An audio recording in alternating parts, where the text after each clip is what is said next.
Okay တို့ဒီမှာတော့နည်းနည်းလေးပြောမယ်ဒီသင်ခန်းစာနည်းနည်းလေးရှုပ်တယ် Okay ဒီ lecture မှာပထမဆုံးပြောတာတော့ matrix ကို diagonalizing လုပ်တဲ့ form ပေါ့နော် A matrix လေးကို diagonalizing လုပ်တဲ့ကိစ္စနောက်တစ်ခုက matrix ရဲ့ power တွေနဲ့ပတ်သက်တဲ့ကိစ္စအဲ့နှစ်ခုပြောတာရှင်းသင်ခန်းစာမှာတော့တို့သင်ခဲ့တာ E minus lambda I က singular EH က lambda H ဟုတ်ပြီအဲ့တော့တွေးကြည့်အောင် eigen vector တွေကို matrix တစ်ခုအနေနဲ့စဉ်းစားကြည့်လိုက်မယ်ဒါပေမဲ့အဲ့ eigen vector တွေက independent ဖြစ်တဲ့ eigen vector တွေတစ်ခုနဲ့တစ်ခု independent ဖြစ်တဲ့ကောင်တွေအဲ့ eigen vector တွေကို matrix တစ်ခုထဲမှာစုလိုက်မယ်စုပြီးအဲ့ကောင် S လို့ခေါ်လိုက်မယ်နော် S လို့ခေါ်လိုက်မယ်ပြီးတော့ E နဲ့ S နဲ့ E တိုင်း S ကိုမြှောက်လိုက်မယ်ဒါ A ဒါ S E တိုင်း S ကိုမြှောက်ရင်လည်းသူကEH ကိုမြှောက်တာပဲလေဟုတ်တယ်မလား EH ကိုမြှောက်တာပဲဆိုတော့ဒါပေမဲ့ဒီ H ညမှာ matrix ကြီးဖြစ်သွားတာပေါ့နော် matrix ဖြစ်သွားတာအဲ့ဆို lambda H ရမယ်တဲ့ဟုတ်ပြီထားလိုက်လို့ lambda H ရမယ်ထားလိုက်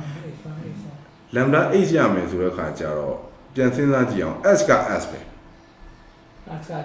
S က S ပဲဒီကောင်ပဲဟုတ်တယ်နော် S က S ပဲဟောဒီကောင်က lambda တွေပါတယ် capital lambda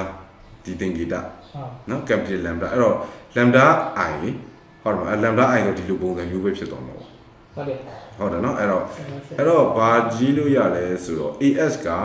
S capital lambda AS က S capital lambda ဟုတ်တယ်နော် capital lambda ဒီကောင် S ကတော့ independent ဖြစ်မယ် invertible ဖြစ်မယ်နော်ပြီးတော့ independent eigen vector eigen vector တွေပါတဲ့ set ပေါ့နော်အဲ့တော့ AS က S time lambda ဖြစ်တော့S inverse ယူလိုက်လို့ရှိရင် S inverse time E time S ဒီ lambda ဖြစ်မှာပေါ့နော်အဲ့တော့ဒါဘယ်ဟာလဲအဲ့ဒါ A နဲ့ lambda နဲ့တူဖြစ်မတူဘူးလေ S နဲ့ S မြောက်ရင်ဆက်လို့ဆိုဝါအဲ့လိုတော့မဟုတ်ဘူးနော်အဲ့လိုတော့မဟုတ်မြောက်ချင်းကတူတယ်လို့ပြောတယ်ဒီကောင်လေး matrix တွေဟို AS မြောက်ချင်းက S lambda မြောက်ချင်းနဲ့တူတယ်လို့ပြောတာဟိုကောင်ကငါတို့ဟိုမှာလို့တူတယ်လို့ပြောဘာလို့ matrix တွေ matrix တွေမပြောဘူးနော်အဲ့လိုဖြစ်နေတာ3 2နဲ့ကွာ3 2နဲ့3 times 2 equal to 1 times 6ဟုတ်တယ်အဲ့လိုဖြစ်ဟုတ်လားအဲ့ဒါ1နဲ့3နဲ့တူတယ်လို့ပြောလို့မရတော့မြောက်ချင်းလေ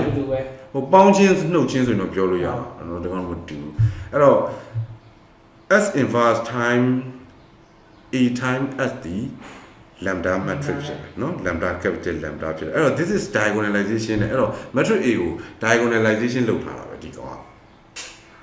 ကmatrix A လေဒီကောင် diagonal vector ကြီးလေဟုတ်တယ် diagonal vector ကြီးအဲ့တော့ A ဒီသူ compose တော့သူ့ကိုဘယ်လိုဖွဲ့စည်းထားလဲဆိုတော့ S ရယ် lambda ရယ်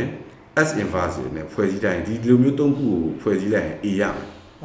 အဲ့တော့ A ကို factorization ကိုပြောတော့မှာသူတို့ factor တွေပဲခွဲခြားနေတယ်တင်တယ် ALU ဟုတ်တယ်ဒီမှာလေ ALU A က QR ဟုတ်တယ်မလားဒါရှေ့မှာတော့ဟာနော်နည်းနည်းတော့မေ့ချင်နေပြီ gram schmidt လားဟုတ်တယ်မလားအကြည့်လိုက်တော့သိတာပါလေအခုကျတော့ပြောပြန်ပြီ A S time lambda time inverse S ပြောလာတာပေါ့နော်အဲ့တော့တို့တွေစက်သိချင်တာ A square ပါတယ် A square eigen value နဲ့ eigen vector တွေကပါတယ်နော်ဒါလေးနည်းနည်းတို့တစ်ချက်ဆက်ကြည့်မယ်ဆိုတော့ AH က lambda H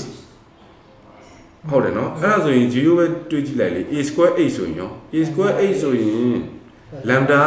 AH lambda EH A ကနှစ်ခါပါတာဟုတ်ဒီကောင် E နဲ့မြောက်တာလေဟုတ်တယ်ဒီကောင်လည်း E နဲ့မြောက်တာအဲ့တော့ lambda EH အဲ့တော့ AH ဒီ lambda H ဆိုတော့ lambda H အဲ့တော့ lambda square H ပေါ့ဟုတ်တယ်နော်ဒါ eigen vector တွေက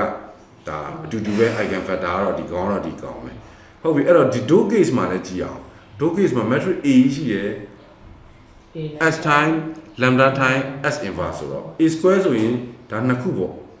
ဟုတ်နော်ဒါနှစ်ခုဆိုဒီကောင်နဲ့ဒီကောင်နဲ့ identity ကွာဟုတ်တယ်မလားဒါဆို lambda matrix ကနှစ်ခုရှိနေတယ်အဲ့တော့ S time lambda square S inverse ဒါပဲဟုတ်ပြီဒီ matrix ကြီးက power k ရှိမယ်ဆိုရင် S lambda k S inverse နော်ဒါပဲအဲ့တော့ eigen value of A3 R တဲ့ eigen value ကျူပဲနော်အဲ့တော့ဒီ matrix ကို composition ဘယ်လိုလုပ်ထားလဲဆိုတာမြင်ရတာပေါ့နော်အဲ့ဒီနည်းအားဖြင့်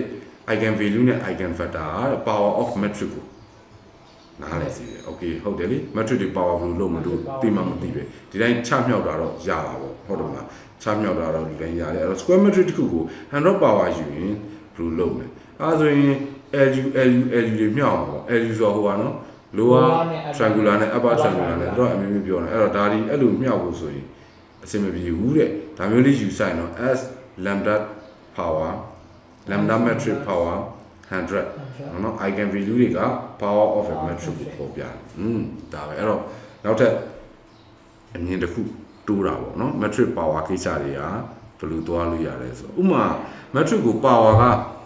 တခုခုတင်လိုက်လို့ဒီကောင်ဒီ0ကိုချင်းကပ်သွားရင်သူ့ကို metric stable လို့ခေါ်တယ်